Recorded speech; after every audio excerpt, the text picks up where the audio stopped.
Welcome to EdLeader with your host, Dr. Rob Jackson. Join Dr. Jackson for conversations and reflections on improving educational leadership from the classroom to the boardroom and beyond.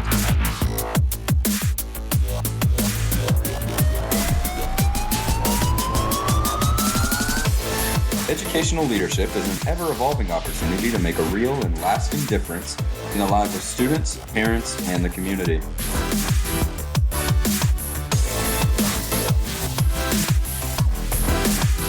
And now, here's your host, Dr. Rob Jackson. Hi friends, welcome to the EdLeader podcast. I'm your host, Rob Jackson, and I want to thank you for spending time with me today. If you have not, please take a moment to rate and review the podcast on your podcast player and share it with your network of colleagues and friends. The EdLeader podcast community continues to grow worldwide because of your kind words and positive ratings. Remember, you can find show notes, links to references that are cited during each episode, and find each of the previous regular episodes and the special series that we have done at drrobjackson.com. Recently, Dr. Lindsay Walker, a middle school principal in the mountains of North Carolina, gave the EdLeader podcast a shout out on Twitter. I appreciate the warm words from Dr. Walker, and I greatly appreciate all of the feedback I receive and would love to hear from each of you. You may find contact information for the podcast and for me at drrobjackson.com. This new series on the science of reading has taken off. As you may have heard on the last episode in this series, I have set a personal goal to dig into and break down each of the elements of reading comprehension. I'll share what I learn as we go in this brand new EdLeader podcast series on the science of reading, what every EdLeader should know. For EdLeaders who may not have taught in the primary grades or have a background in reading instruction, and for those who are true literacy experts, I'm going to do my best to peel back the rhetoric and get to the heart of what EdLeaders need to know about the science of reading. Speaking of getting to the heart, let's get to it.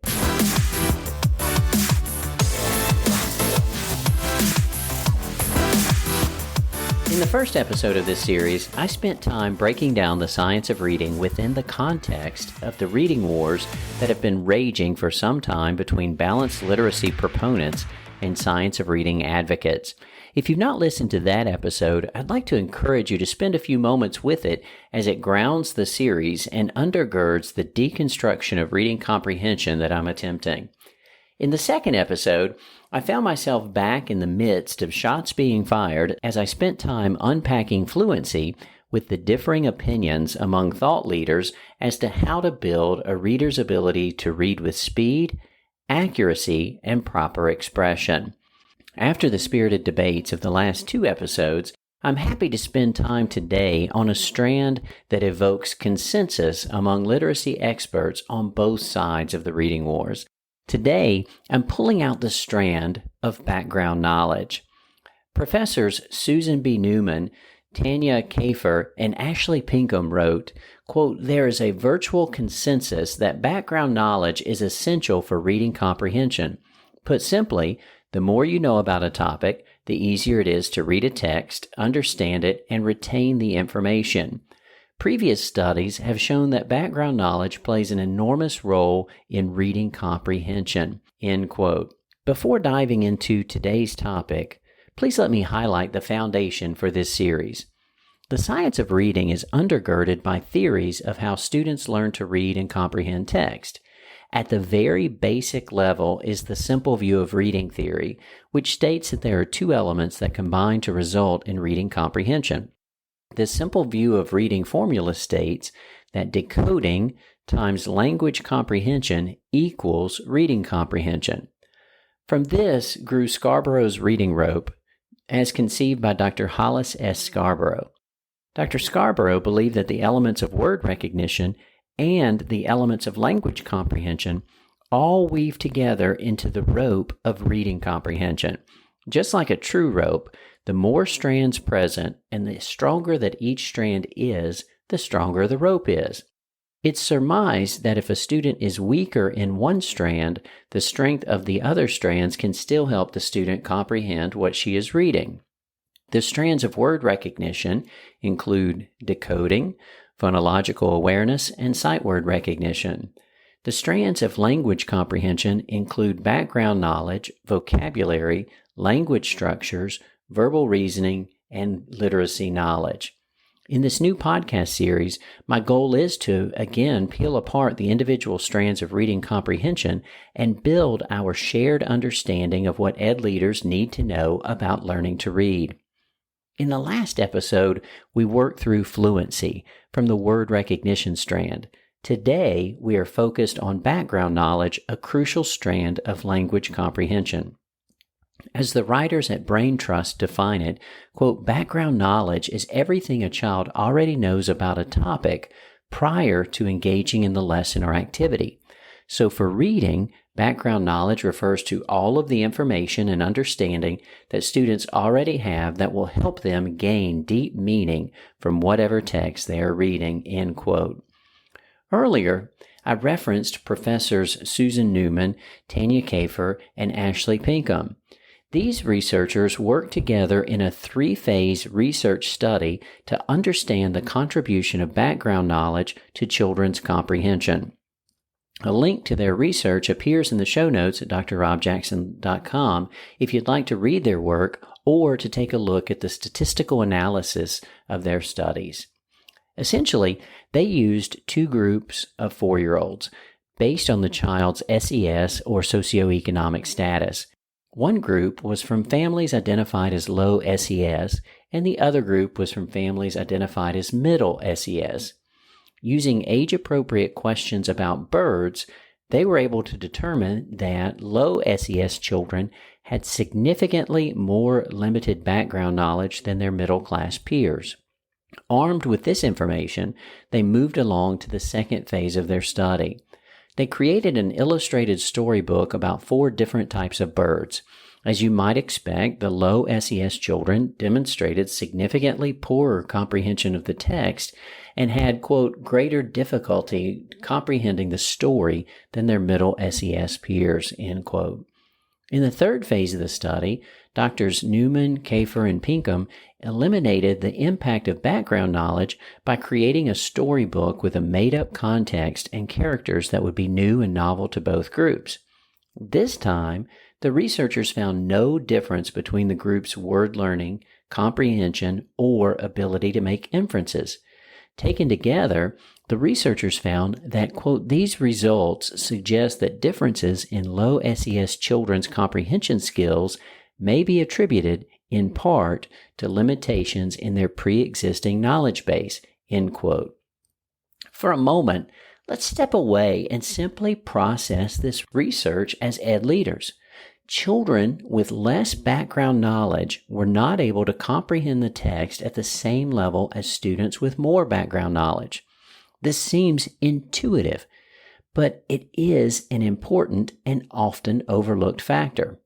This dovetails with the work of Annie Ward and Stephanie Harvey on the importance of reading volume.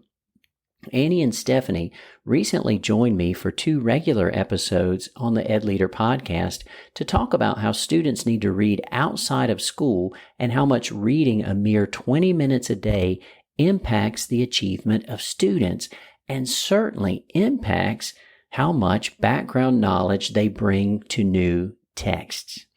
National urban literacy expert Catherine Stark writes that, quote, background knowledge is acquired by the number of experiences someone has in life or the amount of knowledge they have retained from reading or listening.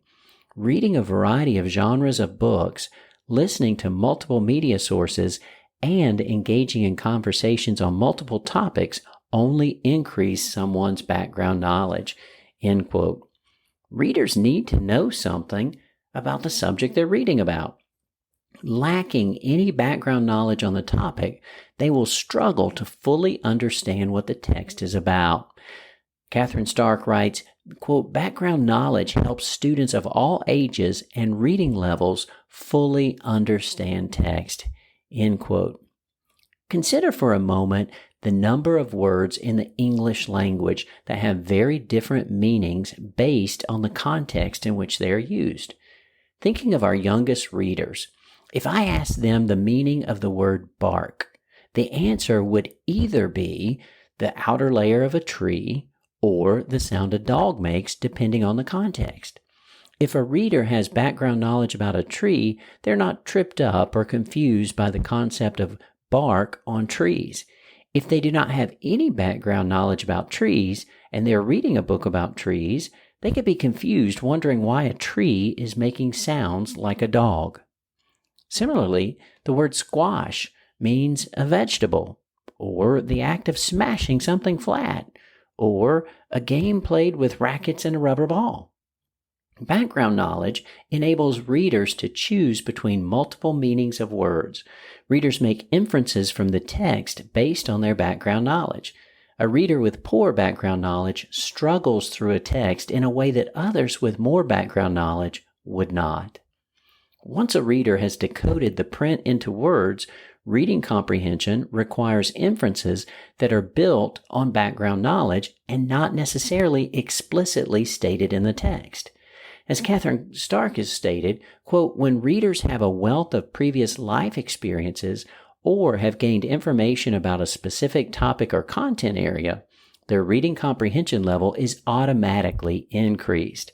When a student already has the background knowledge to support a full understanding of the presented text, their level of comprehension expands. These students are able to easily analyze and interpret, explain their perspective, infer, and summarize the text simply because they feel more confident in the subject matter, end quote. As we think about our academic subject areas, we expect students to continually build upon and build up their background knowledge. As demonstrated earlier in the research study I shared, we know that reading comprehension is tied to background knowledge. That being the case, we should make every effort to aid and grow background knowledge in our instructional activities. The background knowledge of a setting, a historical event, an invention, or a famous individual can greatly affect a child's understanding of any given text. A student will not fully understand what they are reading if they do not have background knowledge on the subject to draw upon. Again, from the good folks at Brain Trust, quote, background knowledge is crucial in order for students to fully develop their reading skills. When students use prior knowledge, their brains are able to create new connections between what they already knew and the new information they are learning. The more background knowledge a student has about a topic, the more deeply they'll be able to engage with it, end quote. Implementing background knowledge should be a creative, engaging part of an instructional activity. In her article titled The Importance of Background Knowledge in Understanding Text, Catherine Stark provides powerful examples of how to build a child's background knowledge. She says, classrooms can take virtual field trips and track settings on a map or globe to understand how the setting impacts the understanding of the text. A story that takes place in China is significantly different from a story that takes place in Ireland. Books take readers to many locations. The background of location is a key story element to understand. Bringing the book to life also increases background knowledge. If a book takes place in a garden, consider creating a school garden. If the book is about sea life, consider taking a real field trip to the nearest aquarium. Hey, by the way, as an aside, the North Carolina Aquarium here in Carteret County is incredible. She goes on to suggest, if a book is about a famous musician, listen to the music. If the book is about the weather, invite a meteorologist to come speak to the class. If the book is about Peruvian food, consider making the food or eating at a Peruvian restaurant. Experiences increase reading comprehension. Teachers have the opportunity to provide experiences that will result in increased comprehension for students and additional background knowledge for the future. Linked in the show notes at drrobjackson.com is a research article that was published in a 2021 issue of the journal Reading Psychology. The article, titled The Role of Background Knowledge in Reading Comprehension, a Critical Review, was written by 4 literacy researchers in Australia. Doctors Reed Smith and Pamela Snow are with La Trobe University in Bendigo, Australia. Dr. Tanya Seri is with La Trobe University in Melbourne, Australia, and Dr. Lorraine Hammond is with Eden Cowan University in Perth, Australia. The researchers identified 23 studies that met their criteria and focused on the links between background knowledge and reading comprehension of children in the mid to late primary years. Review of the 23 studies' findings highlight that higher levels of background knowledge have a range of effects that are influenced by the nature of the text, the quality of the situation model required, and the presence of reader misconceptions about the text. The researchers say, quote, "Our findings also indicate that background knowledge impacts differentially on stronger and weaker readers. Readers with lower background knowledge appear to benefit more from text with high cohesion, while weaker readers were able to compensate somewhat for their relatively weak reading skills in the context of a high degree of background knowledge," end quote. This is big. The researchers found that background knowledge helps struggling readers, or I should call them striving readers, as recent podcast guests Stephanie Harvey and Annie Ward would call them. Background knowledge helps striving readers overcome weaker word recognition skills. This is absolutely in line with what we've discussed with Scarborough's reading rope theory. Remember, weaker strands in the rope are compensated for by the stronger strands in the reading rope. Let's get back to the review and allow the researchers to share their findings directly with us. They say, quote, "Several studies included in the review demonstrated a compensatory effect for knowledge and reading ability. Low-skilled readers with a strong knowledge were able to compensate for generally poor comprehension skills. There appears to be a trade-off between knowledge and general reading ability at this age. A child with a strong knowledge base can compensate to some extent for poor reading skills, and a child with strong reading skills can compensate to some extent for deficiencies in knowledge," end quote. They conclude that, quote, "The role of background knowledge has been well recognized and researched as an aspect of reading comprehension for the last 4 decades. Knowledge plays an integral role in most theories of reading, yet remains an under-addressed aspect of reading instruction for teachers. Background knowledge partially, not completely, compensates for reading skill deficiencies. Although misconceptions may be an inhibitor in comprehension, the presence of rich schemata give readers a greater opportunity to build a strong understanding of the text they read," end quote. They also emphasize, quote, "the importance of the systematic and sequential building of background knowledge for an increased ability to comprehend a range of text in the upper primary school children," end quote. I do want to pause and recognize that there are different types of background knowledge, and they are helpful to readers in different contexts. Previously known information about a topic comprises one type of background knowledge. This background knowledge helps a student as she is reading about a specific topic and can use what she already knows to understand what is being read and can add to what she already knows by what she is now reading. There's also conceptual background knowledge. If I, as a reader, understand the mechanics of story or the typical flow of a particular genre, I can make more accurate predictions about what is about to happen in what I'm reading and understand what I'm reading at a deeper level.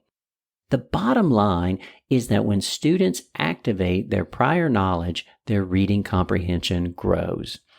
In the study I shared at the beginning of this episode, Drs. Newman, Kafer, and Pinkham concluded that, quote, "without greater efforts to enhance background knowledge, differences in children's knowledge base may further exacerbate the differences in children's vocabulary and comprehension.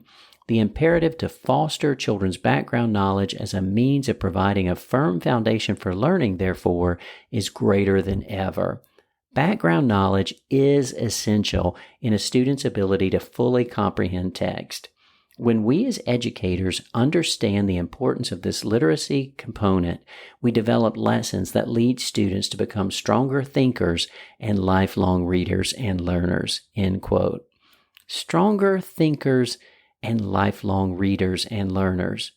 Now, surely that is a goal that every educator, regardless of which side of the reading wars they line up on, would agree with. I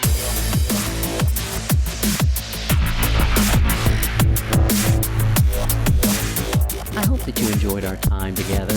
I am interested in your thoughts. Please let me know what you think, and if you think this has been helpful, please share the episode and podcast with your network of friends and colleagues. Thank you for spending time with me today, and thank you for all that you do for every student, every teacher, and every staff member. You are making a difference. If no one else has told you, I want you to know that I love you. Good day. Thank you for listening to the EdLeader podcast. Please subscribe to the podcast and consider leaving a review with 5 stars on Apple Podcasts so that we may continue to grow the EdLeader community. We hope that you have enjoyed your time with Dr. Jackson. Until next time.